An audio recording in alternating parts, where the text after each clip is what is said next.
So hi and hello. Welcome to our channel named AlgoXploration. My name is Samir. Now from today onwards we are going to learn the DSA problem related to bit manipulation.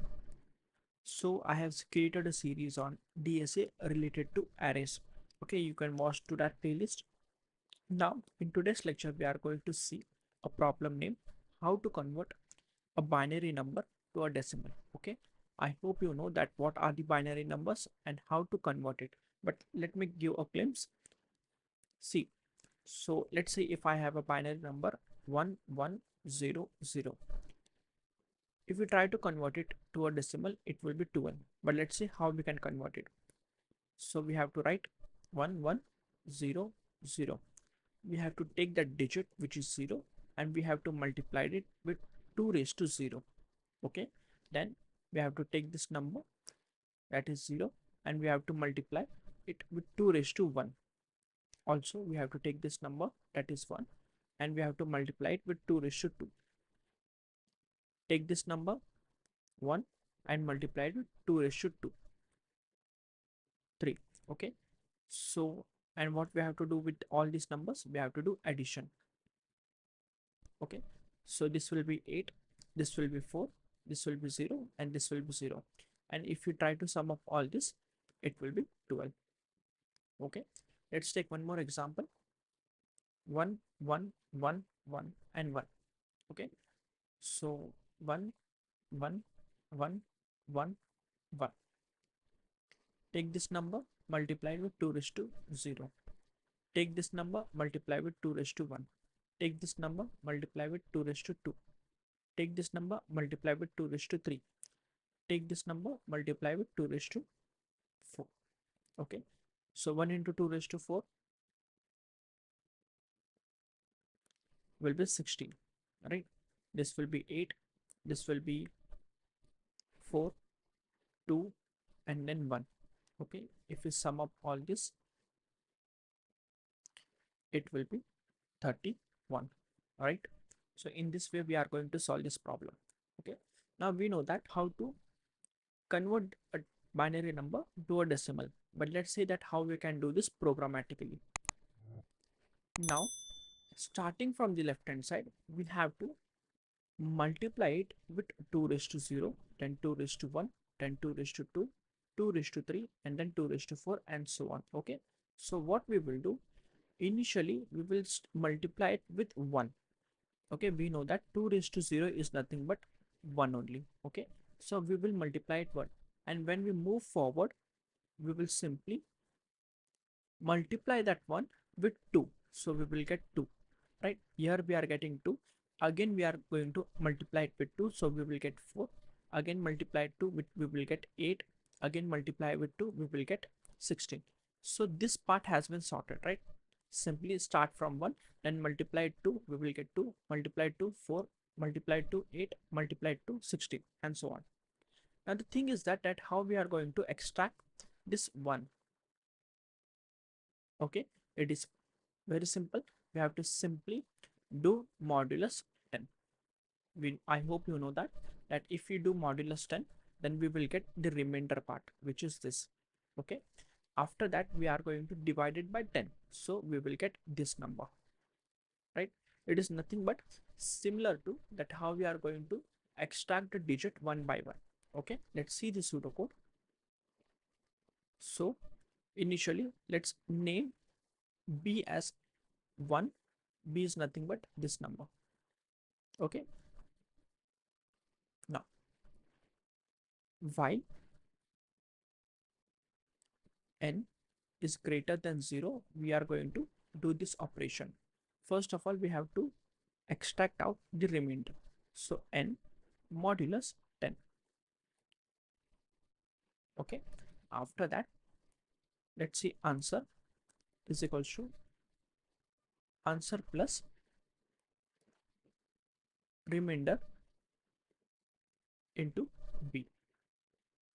Right, this is what I'm trying to say. Okay, remainder into b, so this will give us, if you are talking about this number, this will give us 1. Okay, and initially answer will also be 0. Okay, now we have to multiply b with 2, and after that n is equals to n divided by 10. That's it, we are done. At last, just return answer. Okay, let's dry run this code. So n is equals to 1110. Okay, now value of answer is 0, b is initially 1. Okay, now first of all we have to find a remainder. So remainder will be 1110 modulus 10. So it will be 0, right? Answer will be 0 plus remainder is 0 into 1. So this will be 0 only. Okay, so answer will be 0 initially. Answer will be 0. Now we have to multiply b with 2. So this will be 2 and n will be 111, right? Again, it is greater than 0. So we will find out the remainder. Here remainder will be 1 because n modulus 10 will be 1.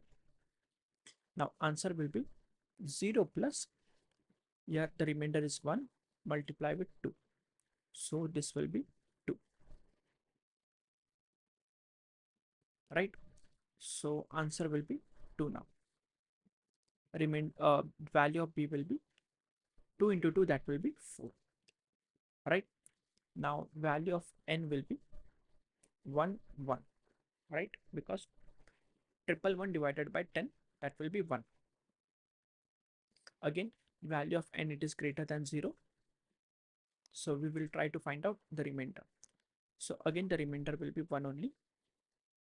Answer will be 2 plus, here the remainder is 1 into 4, right? So this will be 4 plus 2, that will be 6, right?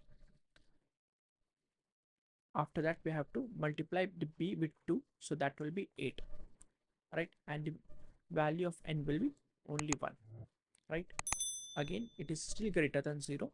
So we are going to find the remainder, that will be 1. Let's try to find the answer. It will be 6 plus 1 multiplied with 8, right? So 8 plus 6, I think it is 14, right? So 14, answer will be 14. Let's multiply b with 2 again, it will be 16, and n will be 0, right? Now 0 is greater than 0, it will be false, so it will come out of the loop, and we are going to return the answer, which is 14. Okay, so 14 is the answer of 1110. Okay, so in this way we are going to solve this problem. Let's try to find out the time complexity and the space complexity. See, how many times we are going to run this while loop? It is nothing but the number of bits, right? Number of bits here. But how we are going to deal with the number of bits? It is nothing but, here we are actually dividing the bits by 10, right? So initially it was n, then it is n by 10, then it will be n divided by 10 raised to square, then n divided by 10 raised to 3, and so on till n divided by 10 raised to k. Now the value of this is actually similar to 1, right? So n is equal, n divided by 10 raised to k is equals to 1. Now if you try to simplify this, it will be n equals to 10 raised to k. Now if you apply log on both sides, the value of k will be k log n base 10, right?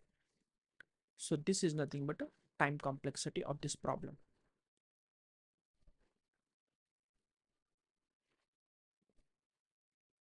And if you talk about the space complexity, we didn't take any extra space, so the space complexity will be 1.